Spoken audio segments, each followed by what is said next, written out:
آج سے سینکڑوں برس پہلے عرب کے ایک قبیلے میں حاتم نامی شخص پیدا ہوا۔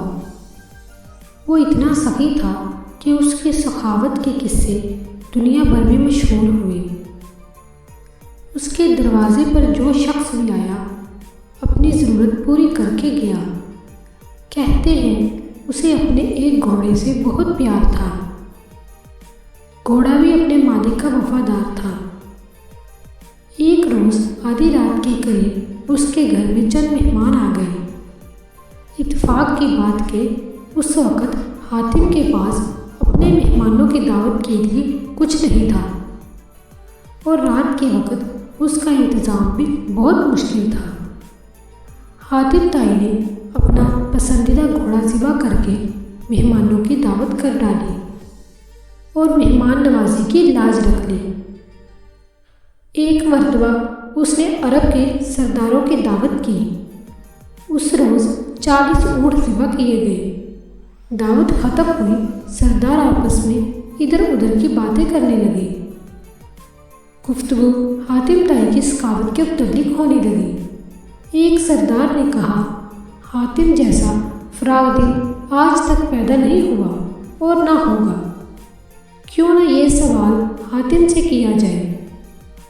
ایک سردار نے کہا، چنانچہ حاتم سے پوچھا گیا کہ اس نے اپنے آپ سے زیادہ سخی اور عظیم انسان دیکھا یا سنا ہے؟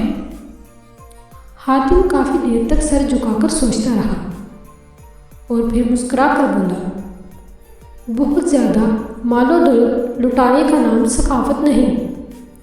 میرے نزدیک سخی اور عظیم انسان وہ ہے جو اپنے بڑے سے بڑے فائدے کے لیے کسی کا چھوٹے سے چھوٹا احسان بھی قبول نہ کرے۔ میں نے اپنی زندگی میں ایسا شخص دیکھا جس کا دل میرے دل سے بہت بڑا تھا۔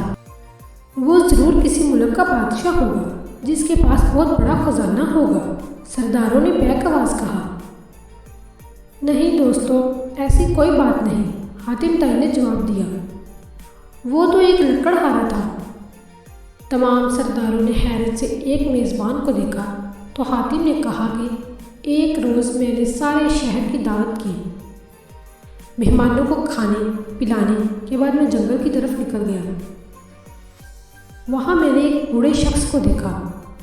اس نے اپنے سر پر لکڑیوں کا ایک باریک گٹھر رکھا ہوا تھا جس کے بوجھ سے اس کی کمر جھکی جا رہی تھی۔ اس کے پھٹے پرانے کپڑے پسینے میں بھیگے ہوئے تھے۔ میں نے ترس کھا کر اس کی مدد کرنے کا فیصلہ کیا اور کہا، بابا جی، میں آپ سے چند باتیں کرنا چاہتا ہوں۔ یہ کہہ کر میں نے اس کے سر سے بوجھ اتارنے کے لیے اپنے ہاتھ بڑھائے تو وہ فوراً پیچھے ہٹ گیا۔ پھر اس نے اپنا بوجھ زمین پر رکھا اور کہنے لگا، انسان کو اپنا بوجھ خود سنبھالنا چاہیے۔ لوگوں کے کندھوں پر سوار ہو کر تو صرف قبر کی طرف جایا جاتا ہے۔ مگر بابا جی، آپ اس عمر میں اتنی محنت کیوں کر رہے ہیں؟ غیرت مند لکڑہارے نے مسکراتے ہوئے کہا، تو پھر مجھے کیا کرنا چاہیے؟ حاتم تائی نے جواب دیا، آپ کے شہر میں حاتم تائی رہتا ہے۔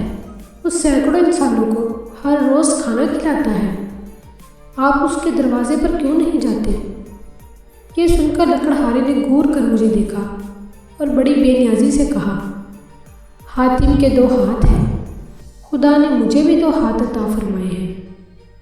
کتنی شرم کی بات ہے کہ میں اس کی کمائی ہوئی روٹی کھاؤں۔ کسی کا احسان اٹھانے سے بہتر ہے کہ میں بے جان لکڑیوں کا گٹھا سر پر اٹھا لوں۔ سب سردار حیران ہو کر حاتم کو دیکھنے لگے تو حاتم نے کہا، وہ غریب انسان مجھ سے بڑے دل کے مالک تھا۔ دوسروں پر انحصار کرنے کی بجائے اپنے ہاتھ سے رزق کمانا باعث عزت ہے۔